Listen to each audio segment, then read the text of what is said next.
Eu li uma mensagem essa semana num grupo de Discord de uma artista que não estava se sentindo tão criativa. E isso me fez lembrar que eu já me sentia assim demais. Eu não entendia como outros artistas conseguiam colocar ideias tão absurdas juntas, pegar ideias tão fora do tema principal para combinar. E eu cheguei a perguntar para alguns deles em palestras, em aulas, como eles faziam. Mas acho que porque o conceito era tão natural, ou eles faziam há tanto tempo, que eles não conseguiam me dar mais que algumas pistas, como eu faço uma procura no Google, daí eu vou para a próxima imagem. Mas não era só isso, não era um tema tão parecido com o tema central que eu pudesse encontrar só de buscar no Google e um pouquinho mais. Mas eu acho que ultimamente eu comecei a melhorar nesse quesito e fiquei orgulhosa do último personagem que eu fiz, que foi a Mãe de Ouro. A ideia principal era um guarda elemental, e eu juntei com a lenda da Mãe de Ouro, que às vezes é vista como uma bola de fogo, então aí tava o elemento. E como ela é uma guarda das minas de ouro, ficava todo o conceito junto. Mas eu tinha uma ideia, um elemento pra me inspirar de fora do tema principal. Que foi o que ajudou a trazer algumas ideias diferentes pra um tema que de outra forma teria sido muito mais genérico. Então eu misturei a ideia geral com um tema que eu conhecia um pouquinho mais e tinha muito mais interesse. Fui usando elementos da roupa brasileira, as moedas de ouro no cinto, o furadinho de alguns tipos de tecido, o couro costurado. E pegando a inspiração da lenda que diz que ela sente se as pessoas são boas ou más pra mostrar o tesouro ou não,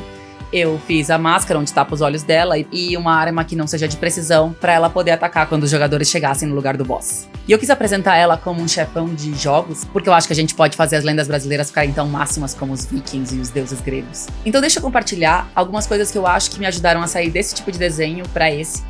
Uma das coisas que não me ajudava a ser criativa é minha personalidade. Eu gosto de viver as coisas intensamente, no momento, mas daí eu não parava pra analisar o que estava acontecendo ao meu redor. Eu lia muitos livros, via filmes, animações, mas quando alguém me perguntasse ou me pedisse pra criar um personagem ou cenário, a minha cabeça parecia um quarto vazio. E eu descobri que se eu perguntasse pro meu irmão, ele era uma biblioteca de referência, tipo, ele me dava milhões de ideias e se eu juntasse com aquilo, com aquele anime, ou olhar aquele filme ou aquele videoclipe, mas eu decidi que eu não podia ficar dependendo dele. O chefe pergunta porque eu não comecei ainda, tô esperando meu irmão sair da raid ou acordar pra eu poder consultar a biblioteca dele. Então eu resolvi começar a minha própria biblioteca. Quando eu terminava um livro, um filme, eu comecei a analisar os personagens que eu gostava. Dá pra ler em alguns blogs, tem gente fazendo já análise dos personagens. Eu encontrei um blog sobre mulheres fortes que fazia análise de alguns pontos pra saber se ela realmente fazia as coisas que ela queria ou se ela tava sendo manipulada por outros personagens masculinos. Mas tem todo tipo de informação por aí. E eu acho importante, na verdade, fazer a nossa própria análise com os pontos que tu acha importante. Por que tu gostou, quais foram as qualidades mais importantes, o que foi marcante, o que podia ser melhor. Porque sabe aquela provocação de se não gostou faz melhor? Na verdade pode ser uma boa inspiração. Que tal tentar? Porque pode ser que da primeira vez não saia alguma coisa melhor. Mas é sobre isso a jornada, não? A gente tentar melhorar e talvez algum dia ou muitos dias saiam personagens, cenários melhores do que as cenas de um filme, de um livro. Até porque vai ter a tua vivência, coisas que são importantes pra ti. Outra coisa que sempre me marcou em alguns artistas também é como eles colocam sentimento nisso. Como eles querem que a obra seja sobre o sentimento. Querem que eu sinta superioridade, inferioridade, nostalgia, drama, tristeza. E foi outra coisa que eu aprendi a começar a analisar e catalogar. Quando eu vejo um filme ou uma série, na maior parte eu ainda aproveito como espectadora. Mas eu tento pegar alguns minutinhos e entender por que aquela cena não se vê como a minha própria vida, sabe? Quando tem um filtro. Então, que tipo de cores estão usando? Que tipo de câmera? Quantos efeitos tem em cima? Como é o cenário, a composição? E faço a conexão entre esses sentimentos e elementos para poder usar na minha arte também. Eu passo toda essa informação pro Notion, onde eu conecto databases de sentimentos, adjetivos, com os conteúdos que eu tô consumindo. Eu expliquei num outro vídeo como eu faço essa conexão entre databases, então vou deixar um link aqui.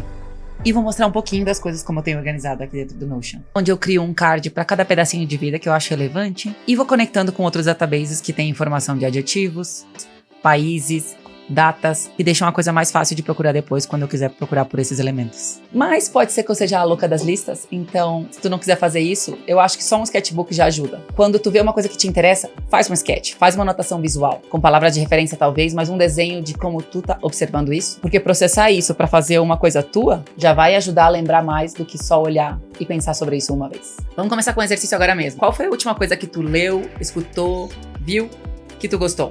Que sentimento te fez gostar? Ou não gostar? Agora olha as coisas ao teu redor e escolhe uma delas pra fazer um sketch, juntando com esse sentimento, com esse elemento novo. Por exemplo, eu tô vendo Sons of Anarchy, tô revendo essa série, e pra mim, ela passa muito sentimento de rebeldia, um pouco mais de sobrevivência, de violência. E eu gostei de perceber que por mais que todos os personagens principais façam parte do mesmo clã, do mesmo clube de motos, eles ainda mostram a sua personalidade em alguns elementos da roupa. E as tatuagens deles não tem nada a ver com as tatuagens que eu vejo no meu feed de Instagram, que são pra embelezar. A deles é mais sobre morte, não sei, cheio de caveira, arma. Então eu poderia pegar algum elemento do meu escritório, tipo o meu cacto, que não tem um vasinho bonitinho, e poderia criar um design de um vaso pensando em algum desses elementos que me chamou a atenção, como as tatuagens. Como esse artista que fez essa arte maravilhosa de uma espada com um cadáver no meio. E uma dica final: cuidado pra não seguir só o tipo de artista que faz a arte que tu quer produzir. Porque senão vai ser difícil tu criar ideias originais olhando para aquilo que já está sendo feito. Deixa alguns artistas de outros ramos, como arquitetura, moda, fotografia, show, entrarem no teu feed, para deixar essas ideias aleatórias, coisas que estão sendo construídas em outros nichos, entrarem na tua rotina. Depois me conta como foi o exercício. Eu sei que essa ideia de criar biblioteca não é uma coisa que acontece da noite pro dia, demora um pouco, mas eu acho que a nossa vivência brasileira pode nos ajudar a criar muita arte linda, então eu espero que ajude. E se tu tiver outras ideias de como melhorar a criatividade, me manda, que eu amo esse assunto, por favor. Beijo e até a próxima!